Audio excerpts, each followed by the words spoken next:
Senhor Presidente, senhoras e senhores deputados, as possíveis aquisições não justificadas de equipamento podem conduzir à duplicidade dos mesmos e a níveis não otimizados da sua utilização, dando origem a um parque de equipamentos desajustado da realidade. Por outro lado, o desconhecimento dos equipamentos existentes, da sua diferenciação e da sua idade, tem levado à inexistência de um quadro de referência rigoroso que permita sustentar corretamente e do ponto de vista técnico os investimentos a realizar.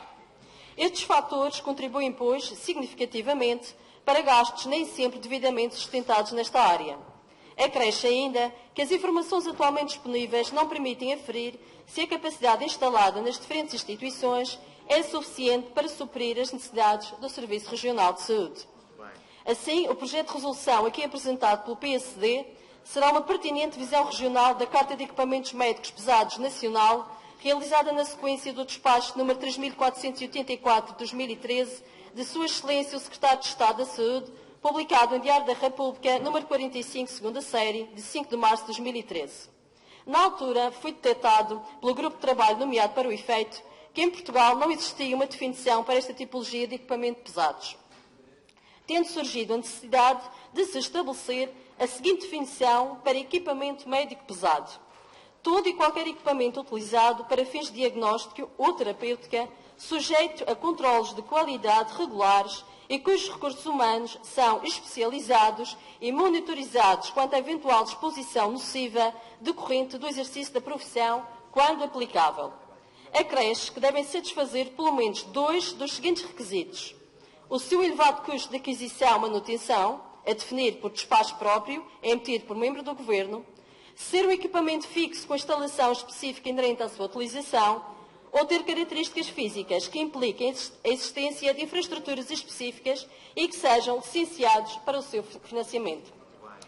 Logo, merecerá reflexão, em particular, em contexto de discussão na especialidade, o alargamento deste diploma a todos os equipamentos de saúde, devido à sua complexidade. Contudo, entende o JPP que a materialização desta Carta Regional de Equipamentos Médicos Pesados em Saúde tornar-se-á um instrumento de relevância no planeamento dos cuidados de saúde, interligando-se inevitavelmente com a contratualização de serviços e de cuidados das instituições de saúde, de suporte da decisão de investimentos em equipamentos pesados em saúde. Esperamos ainda que venha a ser possível aferir a capacidade atual instalada no Serviço Regional de Saúde dos equipamentos médicos pesados. Esperamos também que fique disponível informação atualizada sobre a oferta pública para a realização de meios complementares de diagnóstico e terapêutica. Contamos que se inventaria o parque de equipamentos médicos pesados existentes no Serviço Regional de Saúde, com informação complementar sobre a sua localização, sobre os recursos humanos que lhe estão afetos e sobre a sua produção referente ao ano transato.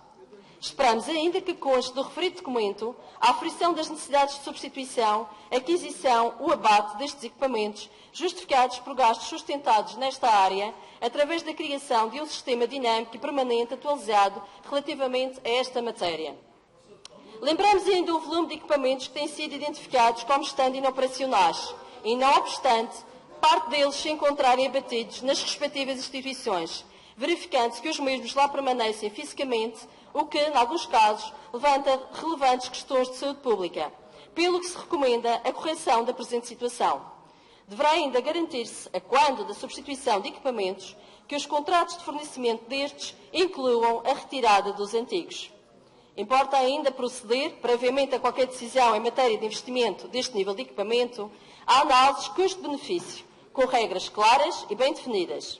O planeamento e análise de investimentos de equipamento médicos pesados não deve limitar-se a rastros populacionais. Devem considerar, além deste fator, outras variáveis, como, por exemplo, os serviços e as especialidades a que estão ligadas, se os equipamentos existentes já esgotaram a sua capacidade, se existem recursos para operar o novo equipamento ou se esse facto implica novas contratações, se existem infraestruturas para acomodar o novo equipamento ou se terão de ser criadas a idade dos equipamentos e a sua dispersão. Neste sentido, são fundamentais análises económicas que apoiem uma nova aquisição.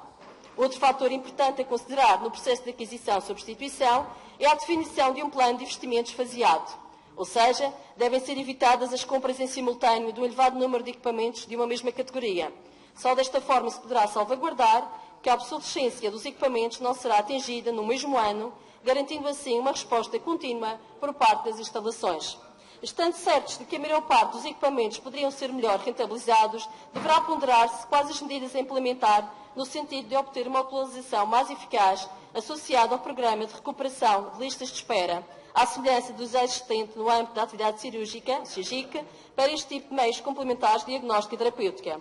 Esperamos que não seja esquecida a rentabilização em termos de horários de funcionamento, pelo mesmo 12 horas diárias, 5 dias por semana, como já se registra em alguns locais no continente, possibilitando a contratualização interna para a execução de exames fora das horas normais de abertura dos serviços em atividade programada, habitualmente das 8 às 20 horas.